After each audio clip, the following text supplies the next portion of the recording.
There are so many intriguing potential Super Bowl 55 matchups that we would all love to see. The New Orleans Saints versus the Kansas City Chiefs, the Green Bay Packers versus the Baltimore Ravens, and the Dallas Cowboys versus the New England Patriots are just a few that come to mind. But there are also plenty of possible Super Bowl 55 showdowns that have boredom written all over them. These are highly unlikely to happen, of course, but here are 8 Super Bowl 55 matchups we definitely don't want to see. And a big shout out to Sean Gill for suggesting this video.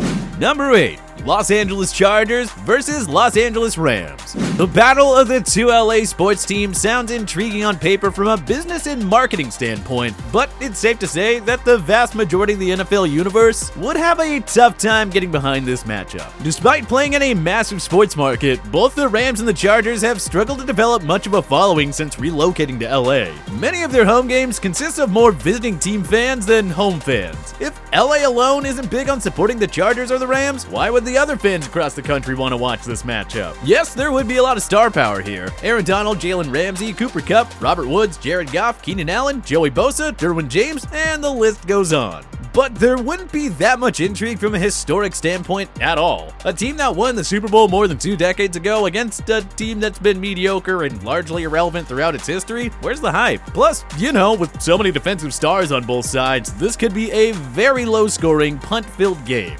Goff's Rams put up 3 points in their last Super Bowl appearance. The Chargers don't have Phillip Rivers as their quarterback anymore. Not sure Tyrod Taylor or rookie Justin Herbert would do a whole lot against this LA defense. Maybe somewhere down the road it'll work, but for Super Bowl 55, we don't want anything to do with a Rams-Chargers matchup. Number 7. Cleveland Browns versus Detroit Lions. Few NFL fan bases have endured more misery, heartbreak, and frustration than the Browns and the Lions. These were 2 excellent franchises in the pre-Super Bowl era, but ever since the NFL-AFL merger, the Browns and Lions have only been consistent at, losing. I mean, the Browns haven't made the playoffs since 2002. They've wasted so many top 5 and top 10 draft selections. The Lions haven't won a playoff game since 1991. Even the likes of Barry Sanders, Calvin Johnson, and Matthew Stafford weren't able to get this team over the hump. So why don't we want to see the Browns and the Lions in the Super Bowl, even though their fans truly deserve it? Well, if these 2 teams are suddenly playing in the Super Bowl, who are we going to make fun of from now on? These 2 franchises have been the butt of all our football jokes for decades now. The amount of head coaches and GMs the 2 teams go through, the amount of high draft picks they waste, their fans wearing paper bags over their heads with pride. The whole lovable loser thing is admirable, and part of us doesn't want that to end. Baker Mayfield versus Matthew Stafford in the Super Bowl could actually be pretty exciting. 2 high-flying offenses with several pass-catching talents, but I don't know. Don't you non-Lions and non-Browns fans want to enjoy the good old satire of these consistent losers? It's like when we all make fun of the New York Knicks, the Miami Marlins, and the Toronto Maple Leafs. Who doesn't enjoy poking fun at a team that just always finds constant ways to embarrass themselves? But if they're both making the Super Bowl, who are we going to make fun of next? Number 6. Tampa Bay Buccaneers versus Las Vegas Raiders.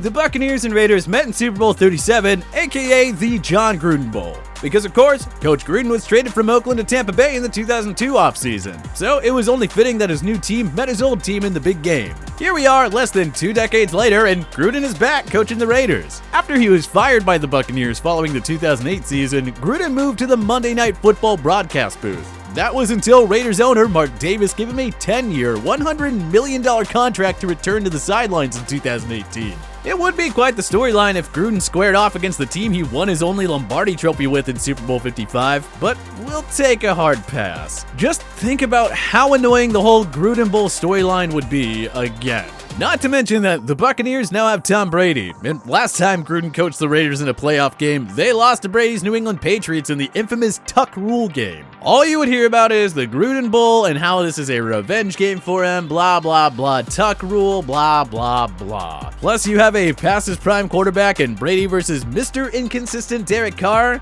Not sure the game quality would be all that great, to be quite honest with you. And we prefer exciting football over silly storylines. trust me, there are better Super Bowl 55 matchups than this rematch of Super Bowl 37 or the Gruden Bowl, whatever you want to call it. Number 5, New England Patriots versus Los Angeles Rams. Last time these two teams met in a Super Bowl, in a word, yawn. Yes, everyone was sick of the Patriots being in the Super Bowl. Yes, everyone was mad at the Rams for only getting in because of the NOLA no call. Two high-powered offenses, Tom Brady, Julian Edelman, Rob Gronkowski, and Sony Michel versus Jared Goff, Brandon Cooks, Robert Woods, and Todd Gurley? Cue the fireworks, right? Nope. It was by far the most boring Super Bowl of the 21st century. Easily a top 5 all-time boring Super Bowl ever. Only one touchdown scored all game. Both quarterbacks threw an interception, punt, punt, punt. Up and down the field they went, punting and not scoring. Final score, 13-3 for the Patriots. Boring. Because that Super Bowl was so ridiculously bad, we obviously don't want it again. And with Brady and Gronk no longer in New England and Cooks and Gurley no longer in LA, the offensive showings could be even worse in a Super Bowl 55 matchup. We saw this matchup twice in the 21st century. After the yawn fest of Super Bowl 53, nobody is asking for a Patriots-Rams Super Bowl. No thanks.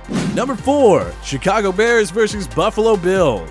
Yes, plenty of fans and NFL pundits love a good low-scoring affair, but let's be real here, the more offense, the better. That's the era of football we live in now. Nobody wants to see a 14-10 or 17-14 score anymore. And if the Chicago Bears met the Buffalo Bills in Super Bowl 55, yikes, that game could be a bigger yawn fest from an offensive standpoint than the aforementioned Rams-Patriots Super Bowl 53 tilt. The Bears' offense has been lackluster with Mitch Trubisky, and I'm not sure Super Bowl 52 MVP Nick Foles is the answer to their long-term quarterback woes. Hey, at least Chicago has arguably a top 5 defense in football, one that has allowed under 20 points per game in each of the last 2 seasons. The Bills are a lot like the Bears. They have an elite defense loaded with ball-hawking defensive backs and stud pass rushers. They have good skill position players, but the Bills also have an inconsistent quarterback in Josh Allen. Yes, Allen is better than Trubisky and Foles, but we'd still give the advantage to Chicago's defense over Buffalo's offense in their inaccurate, mistake-prone quarterback. If one of these teams make it to Super Bowl 55, they ought to at least go up against a top-tier offense.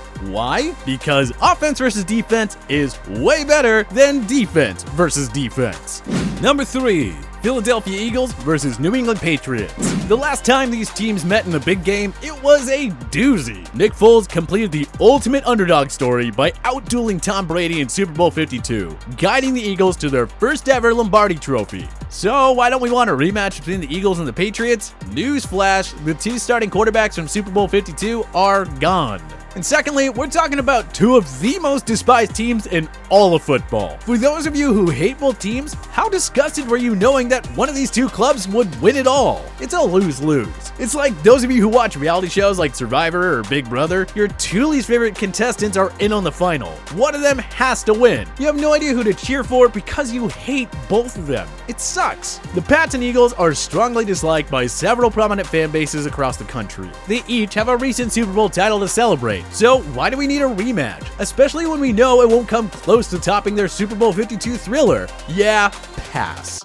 Number 2. New York Giants versus New York Jets. On one hand, NFL ratings galore. The 2 big market New York football teams meeting in the Super Bowl? It's like when the New York Mets and the New York Yankees met in the 2000 World Series. New York versus New York, all the way, let's go! On second thought, nah, we're good. The Giants and Jets get more than enough media attention as is. Way too much, actually, considering that they've been among football's worst teams since 2012. There's some talent on both sides of the ball here, but come on, are you really keen on watching inconsistent and unproven youngster Sam Darnold go up against, another inconsistent and unproven youngster in Daniel Jones? Yikes. Even though the Jets and Giants have 2 of the league's worst defenses, we're sure Darnold and Jones would fail to move the ball consistently. Only football fans in New York would want to watch such a matchup. Okay, the league office and the broadcast networks would probably love to have an all-New York Super Bowl too. But no, the Jets and Giants don't intrigue me in any way here. NFL fans outside of New York surely don't want this to happen. The only Jets-Giants matchup we're interested for 2020 is which will earn the higher draft pick for the 2021 draft. Both teams have a real shot at first overall. Number 1, Jacksonville Jaguars versus Washington Football Team. We believe these two teams have the best chance at winning the Trevor Lawrence sweepstakes, not the Super Bowl. But crazier things have happened in the NFL. What happened to the Jaguars and Washington managed to win only 7 or 8 games, but still somehow luck into snagging that extra wildcard spot? Seriously, it could happen. The two teams have solid coaching staffs and plenty of young star power on defense. But here's the thing. Even if these two teams do overachieve, pull off a miracle, and get into the Super Bowl, it'll still be hard to take them seriously as champions. Gardner Minshew versus Dwayne Haskins? Kyle Allen or Alex Smith in the Super Bowl? Meh. Both teams lack game changers on offense, too. And yeah, just the fact that neither team is really followed much outside their own regions is enough for us to think that this would be an absolute snooze fest. The chances of these two teams meeting in Super Bowl 55 is less than 0.00001%. We wouldn't be shocked if they met in the big game 5 to 10 years down the road, should their rebuilds go in the right direction. But yeah, like we said, cross your fingers and just hope that these two teams don't go on a Super Bowl run. That's a championship game that nobody wants to see. What other Super Bowl 55 matchups would you hate to see? Join us in that comment section below. If you like this video and learn a thing or two, clicking the like button helps out a ton, and hey, we appreciate it. If this is your first time coming around to TPS though, subscribing is a great idea because we put out videos like this every single day. But as always, thank you for watching, and we'll see you guys next time.